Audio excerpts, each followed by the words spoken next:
ओम शांति। अॼु जी मुंहिंजी तारीख़ है 27/7/2026। मिठा मिठा बाप दादा चवनि था मिठे मिठे ॿार सॼी दुनिया में तव्हां जहिड़ो ख़ुशनसीब कोई न आहे। तव्हां आहियो राज ऋषि। तव्हां राजा जे लाइ राजयोग सिखो था।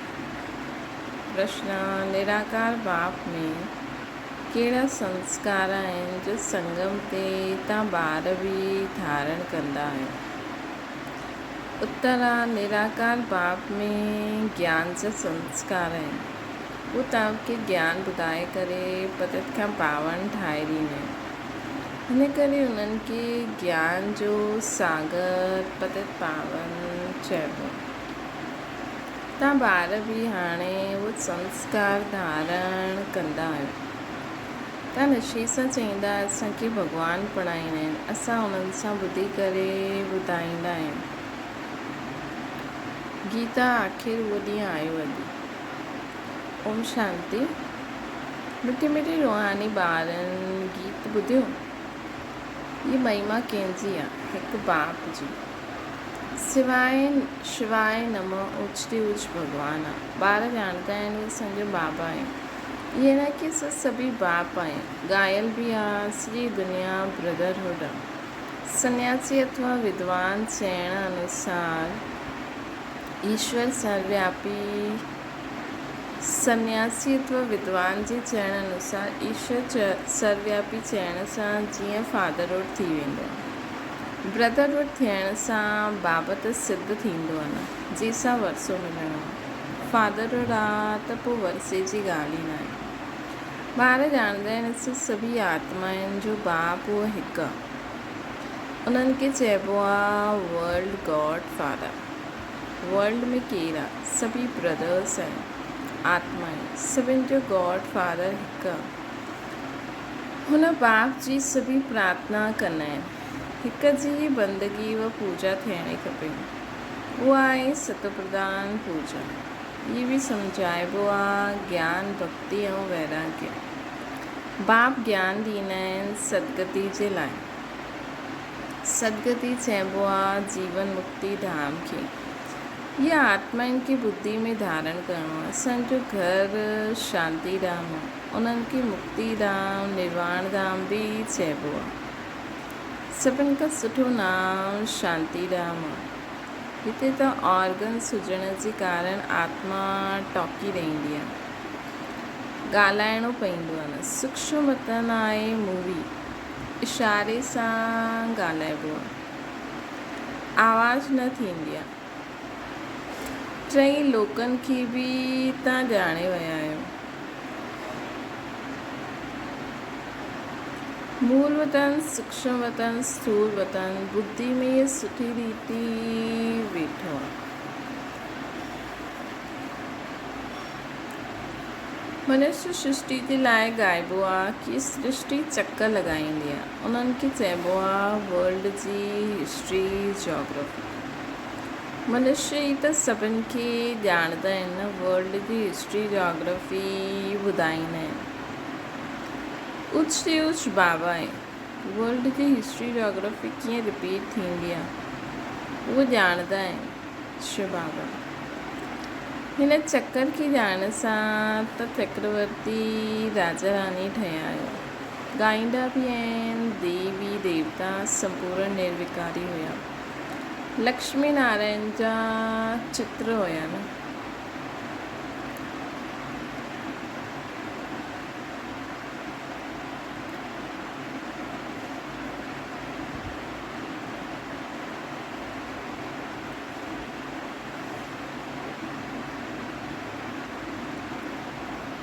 उहे संपूर्ण निर्विकारी ऐं पंहिंजे खे चईंदा आहिनि संपूर्ण विकारी।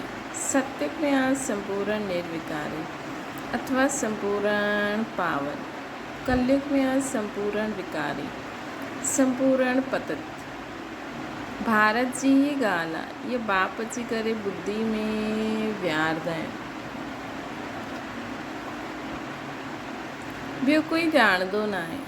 उन्हनि त सत्य खे लंबो समय ॾेई छॾियो आहे। सम्झंदा आहिनि लाखों वर्ष पहिरियों सत्य हुयो त कंहिंजी बुद्धि में इहे ॻाल्हियूं ईंदियूं न आहिनि। हाणे ॿार ॼाणंदा आहिनि असां हाणे संपूर्ण विकारी सां संपूर्ण निर्विकारी ठहिया आहियूं। संपूर्ण पतित सां संपूर्ण पावन ठहिणो आहे। बाबा सम्झाईंदा आहिनि आत्मा में खाद पयल आहे। गोल्डन एज सां असां आयरन एज ठहिया आहियूं। हीअ आत्मा जी भेंट कबी आहे न, हीअ सुठी रीति सम्झणो आहे। तव्हां ॿार ॾाढा ख़ुशनसीब आहियो। तव्हां जहिड़ो ख़ुशनसीब ॿियो कोई न आहे। हाणे तव्हां राजयोग में वेठा आहियो। तव्हां आहियो राज ऋषि। राजे जे लाइ कॾहिं कोई पढ़ाई थींदी आहे छा? बैरिस्टर ठाहींदा, परंतु विश्व जो महाराज केरु ठाहींदो? बाबा जे सिवाइ कोई ठाहे न सघे। हिते महाराजा त कोई आहे न। सत्युग जे लाइ त ज़रूरु खपे, कंहिंखे ज़रूरु अचिणो पए न। बाबा चईंदा आहिनि मां ईंदो आहे तॾहिं जॾहिं भक्ति पूरी थींदी आहे।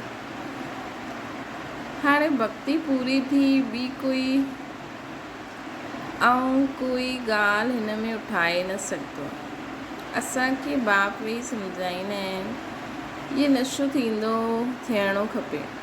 असां आत्माउनि खे निराकार बाबा परम पिता परमात्मा शिव पढ़ाईंदा आहिनि।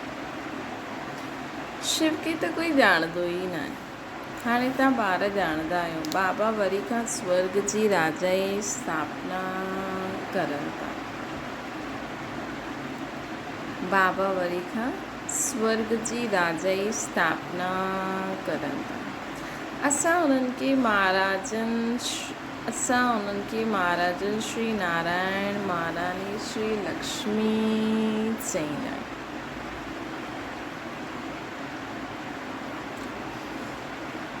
भक्ति मार्ग में सत्यनारायण जी कथा ॿुधाईंदा आहिनि। अमर कथा ऐं तीजड़ी जी कथा।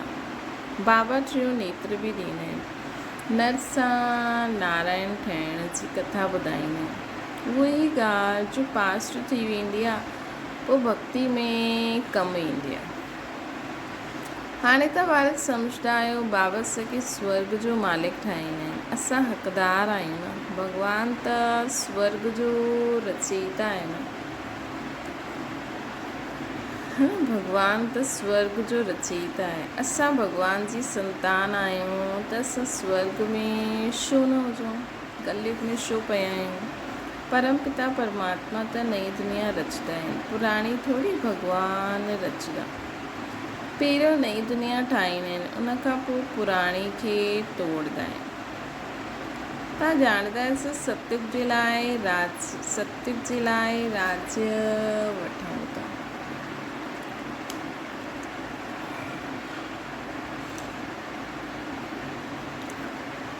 सत्युग में केरु हूंदो? हिन लक्ष्मी नारायण जी डिनाइस्टी हूंदी ऐं ॿिया बि त राजा ई हूंदा न, जंहिंजी निशानी विजयमाला आहे।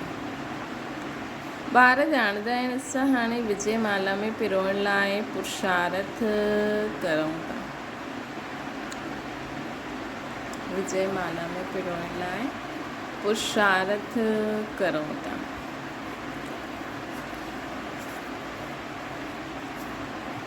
दुनिया में माला जो अर्थ कोई न ॼाणंदो आहे कि इहा छो पूॼबी आहे। मथे में फूल केरु आहे? माला खे फेरदे फेरदे पोइ फूल खे नमस्ते कंदा आहिनि, पोइ माला फेरदा आहिनि। माला वेही सिमरदा आहिनि कि काथे ॿाहिरि ख़्यालात न वञे, अंदरि राम राम जी धुन लॻी रहे। लॻाईंदा आहिनि जीअं बाजो वॼंदो आहे। ॾाढो प्रैक्टिस कंदा आहिनि। इहे सभु भक्ति मार्ग जी ॻाल्हियूं आहिनि। हा, ॾाढी भक्ति करण वारा सिर्फ़ु कोई विक्रम न कंदा आहिनि। कोई ॾाढा भक्ति करण वारनि जे लाइ सम्झंदा आहिनि कि सत्यवादी हूंदा। मंदिर में माला रखबी आहे। माला फेरदे मुख में राम राम चईंदा रहंदा आहिनि। ॾाढा माण्हू सम्झंदा आहिनि भक्ति में पाप न थींदो। ॾाढा माण्हू सम्झंदा आहिनि भक्ति में पाप न थींदो। चईंदा आहिनि नौदा भक्ति सां मनुष्य मुक्ति पाए छॾींदा आहिनि, परंतु थींदो त कुझु न आहे। भक्ति में सिर्फ़ु माण्हू भॻत विक्रम न कंदा आहिनि।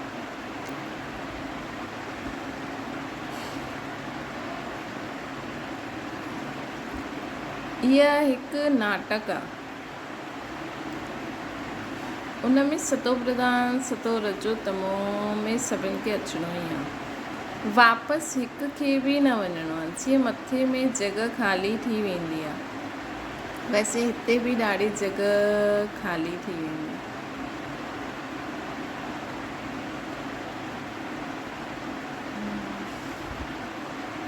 उन में सतो प्रधान सतो रजो तमो सभिनि खे अचिणो ई आहे। इहे नाटक आहे हिकु, वापसि हिन मां कोई न वञी सघंदो। जीअं मथे मां ईंदा आहिनि त जॻह ख़ाली थी वेंदी आहे न, त जॾहिं सतयुग में हाणे कलयुग खां पोइ सभु हली वेंदा त हिते जॻह ख़ाली थी वेंदी। दिल्ली जे आसपास मीठी नदियुनि ते राजधानी हूंदी, समुद्र जी तरफ़ न हूंदी। या बॉम्बे आदि न हूंदो, उहो त पहिरों मच्छीमानी हुई, मछली फसाइण वारा उते रहंदा हुया। हाणे त समुद्र खे केतिरो सुखायो, पोइ बि मच्छीमानी हूंदियूं। सतयुग में त बॉम्बे हूंदी ई न, हुते कोई पहाड़ी आदि बि न हूंदी, काथे वञण जी दरकार ई न हूंदी। हिते मनुष्य धक्का खाईंदा आहिनि त वेंदा आहिनि रेस्ट करण लाइ। सतयुग में थकण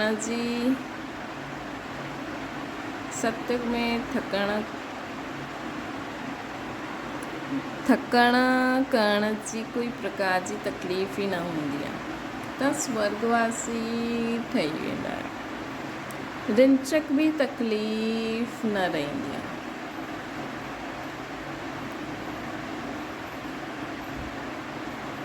त हाणे ॿारनि खे बाप जी श्रीमत ते हलणो आहे। बाबा चईंदा आहिनि मिठे लाडले ॿार, श्री निर्वात धंधो आदि बि करिणो आहे। स्कूल में स्टूडेंट पढ़ी करे पोइ घर में वञी करे पढ़ंदा आहिनि, घर में कामकाज बि कंदा आहिनि। इहे बि ईअं ई आहे न, हिन पढ़ाई में त तव्हांखे कोई तकलीफ़ न आहे। हुन पढ़ाई में केतिरी सब्जेक्ट्स हूंदियूं आहिनि। हिते त हिकु पढ़ाई ऐं हिकु पॉइंट्स आहे मनमना भव। हिते त हिकु पढ़ाई ऐं हिकु पॉइंट आहे मनमना भव। इन में तव्हांजा पाप नाश थी वेंदा। भॻवान वाच्य आहे न, तव्हां सम्झंदा आहियो गीता भॻवानु द्वापर में ॿुधाई, परंतु द्वापर में ॿुधी करे छा कंदा? श्री कृष्ण जा चित्र में लिखंदा आहिनि, लिखे ॾाढी सुठी आहे। इहा लड़ाई त हिकु निमित आहे। सभु मरदा त वापसि मुक्ति जीवन मुक्ति में वेंदा न, सो बि सिर्फ़ लड़ाई में थोड़ी मरदा। अनेक प्रकार जी नेचुरल क्लैमिटीज़ थींदी। ॿारनि खे कोई दुख न थियणो खपे। मनुष्य जो हार्ट फेल थींदो आहे त हुन में कोई दुख न थींदो आहे, मौत त थींदो ई अहिड़ो आहे। वेठे वेठे हार्ट फेल थियो खलास। हाणे ताईं डॉक्टर आया आत्मा, जेसिताईं डॉक्टर आया आत्मा निकिरी वई। हाणे त सभिनि जो मौत थियणो आहे। पिछाड़ी में हॉस्पिटल हूंदो, न डॉक्टर हूंदो, न क्रियाक्रम करण वारा रहंदा, कुझु बि न हूंदो। सभिनि जे प्राण तन सां निकिरंदा। मूसलधार बरसाति पईंदी, मौत में कोई देरी थोड़ी लॻंदी आहे। कोशिश कंदा आहिनि अहिड़ा बॉम्ब्स ठाहियूं जो मनुष्य फट सां मरी वञनि।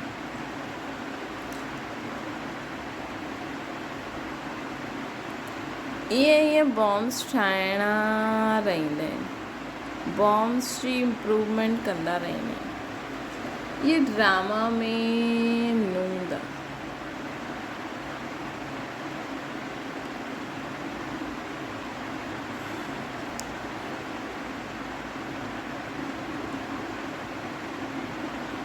ड्रामा में ठहियल इहे खेल आहे। कल्प विनाश थींदो आहे। सतयुग में तव्हांखे इहे ज्ञान रहंदो न। बाबा खे अची करे ज्ञान ॾियणो आहे। स्थापना थी वई, पोइ ज्ञान जी ॻाल्हि ई न रहंदी आहे।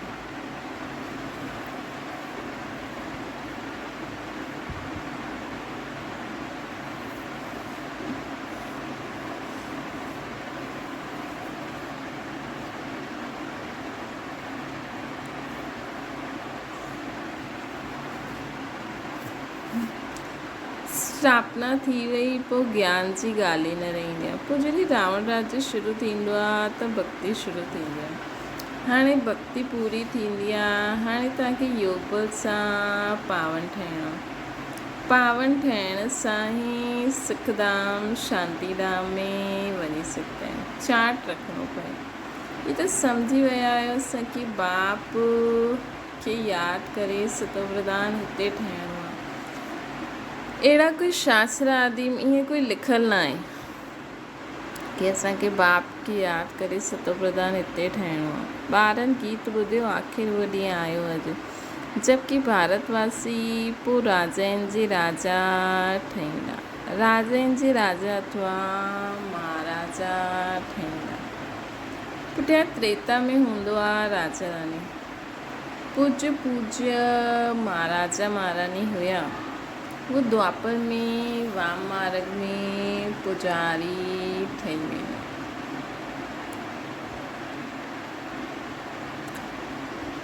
आपे ही पूज्य आपे ही पुजारी थी वेंदा।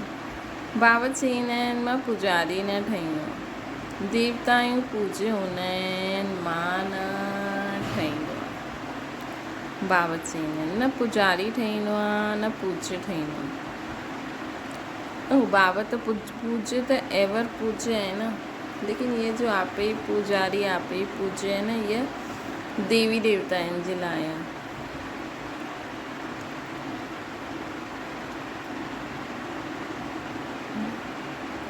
बाबा चवंदा आहिनि मां पुजारी न ठहींदो आहियां, देवताऊं पूज्य बि हूंदा आहिनि, मां न ठहींदो आहे, न पुजारी ठहींदो।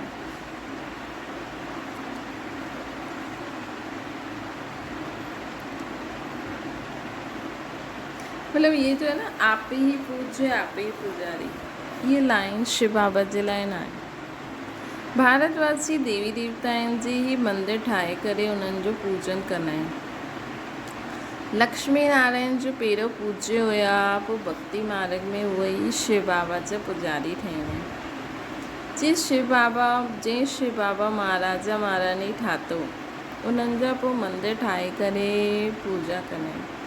विकारी भी कोई फट सां थोड़ी ठाहींदा आहिनि, आहिस्ते आहिस्ते ठाहींदा आहिनि। निशानी भी देवताउनि जी वाम मार्ग में ठाहींदा आहिनि। जो पूज्य लक्ष्मी नारायण हुया, वो पुजारी ठही वेंदा आहिनि।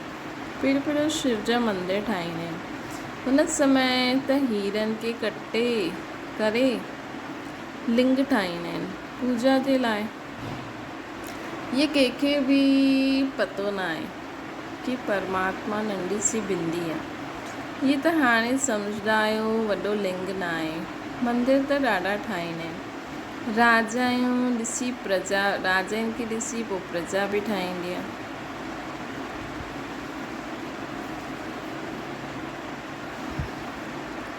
पहिरियों शिव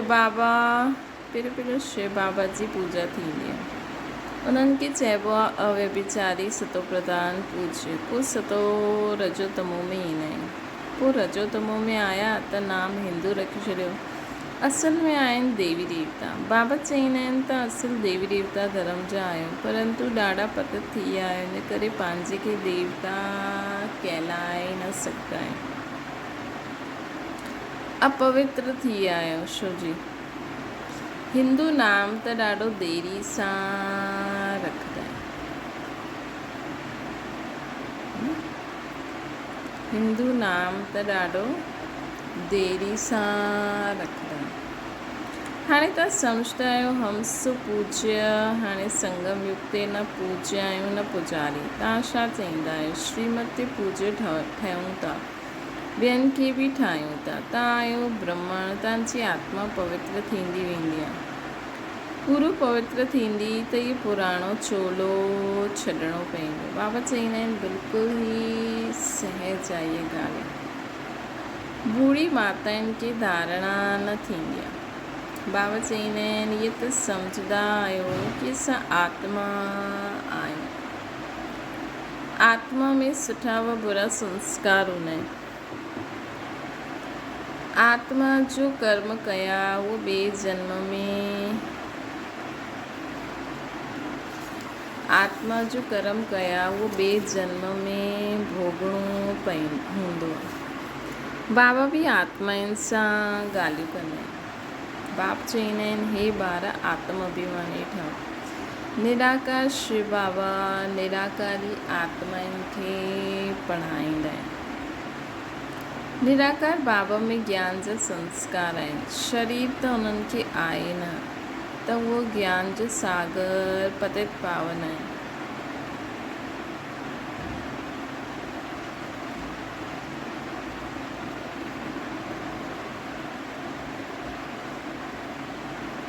उन्हनि में सभु गुण आहिनि।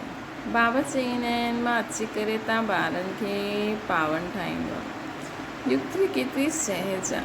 अक्षर आहे ही मनमना भव मामेकम यादि करो। यादि सां ई तव्हांजा विक्रम विनाश थी वेंदा। इहे बि ॼाणंदा आहियो, हाणे असां ब्रह्मण आहियूं, पोइ सूर्यवंशी चंद्रवंशी वैश्य शूद्रवंशी ठहींदासीं। असां ही 84 चक्कर में ईंदासीं, मथां खां हेठि उतरंदा आहियूं। पोइ वरी बाबा अची वेंदा, बराबरि इहा सृष्टि जो चक्कर फिरंदो रहंदो। सृष्टि पुराणी थींदी आहे त पोइ बाबा अची करे उनखे नई ठाहींदा आहिनि। इहे त बुद्धि में वेहींदो आहे न।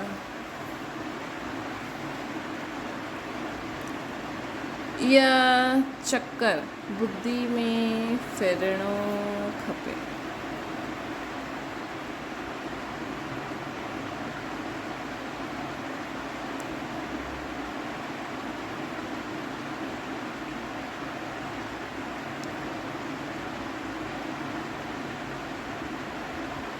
ये चक्कर बुद्धि में फिरणो खपे। हाणे त सुदर्शन चक्रधारी ठहींदा आहिनि, जंहिंसां पोइ वञी करे चक्रवर्ती महाराजा महारानी ठहींदा। इहे त बुद्धि में फिरणो खपे न चक्कर।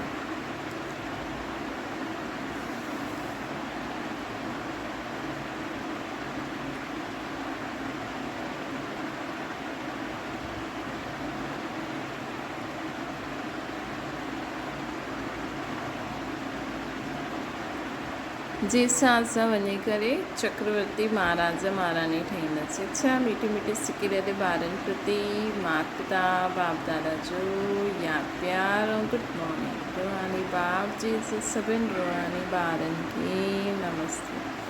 असांजी बि रूहानी माता पिता बाप दादा खे यादि प्यार गुड मॉर्निंग ऐं नमस्ते। धारणा जे लाइ मुख्य सार श्रीमती पूज्य ठहिणो आहे। आत्मा में जो बुरा संस्कार अची आहिनि उन्हनि खे ज्ञान योग सां समाप्त करणो।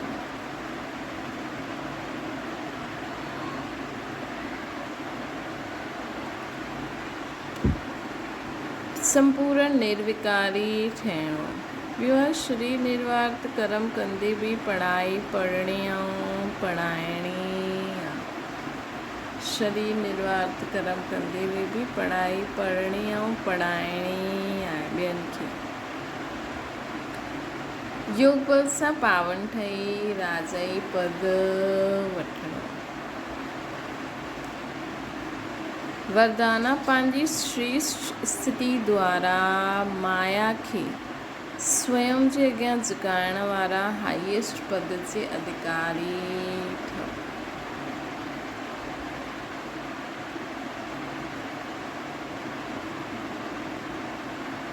जीअं महान आत्मायूं कॾहिं कंहिंजे अॻियां झुकंदियूं न आहिनि, उन्हनि खे अॻियां झुकाईंदियूं आहिनि। ईअं तव्हां बाप जे चुने हुए सर्वश्रेष्ठ आत्मायूं किथे बि कहिड़ी परिस्थिति में बि माया जे भिन्न भिन्न आकर्षण करण वारे रूप में पंहिंजे खे झुकाए न सघंदा आहियो। जॾहिं हाणे खां सदा झुकण जी स्थिति में स्थित रहंदा तॾहिं हाईएस्ट पद जो अधिकार प्राप्त थींदो। जॾहिं हाणे सदा झुकाइण जी स्थिति में स्थित रहंदा ॿियनि खे, मतिलबु कहिड़ी बि परिस्थिति कहिड़ी बि ॻाल्हियूं असांजी स्थिति खे हेठि न करण सदा ऊची स्थिति रहे। जॾहिं हाणे अहिड़ा संस्कार पवंदा तॾहिं हाईएस्ट पद जो अधिकार प्राप्त थींदो। अहिड़ी आत्माउनि जे अॻियां सतयुग में प्रजा सुमान सां जिकदी, द्वापर में तव्हां माण्हुनि जा भक्तनि जा यादगार तव्हां माण्हुनि जी यादगार जे अॻियां भक्त बि झुकदा रहंदा। स्लोगन आहे, कर्म जे समय योग जो बैलेंस ठीक हुजे तॾहिं चईंदासीं कर्म योगी। अव्यक्त इशारो, कई ॿार चईंदा आहिनि कि जॾहिं योग में वेहींदा आहियूं त आत्म अभिमानी थियण जे बदिले सेवा यादि ईंदी आहे, लेकिन ईअं न थियणो खपे। छोकी लास्ट समय अगरि अशरीरी ठहिण जे बजाए सेवा जो बि संकल्प हलियो त सेकेंड जे पेपर में फेल थी वेंदा। हुन समय सवाइ बाप जी निराकारी, निर्विकारी, निरहंकारी ॿियो कुझु बि यादि न अचे। सेवा में पोइ बि साकार में अची वेंदा आहिनि। इन करे जंहिं समय जो चाहियूं उहा स्थिति थी वञे, न त धोखो मिली वेंदो। अच्छा, ओम शांति। बाबा खे यादि करो।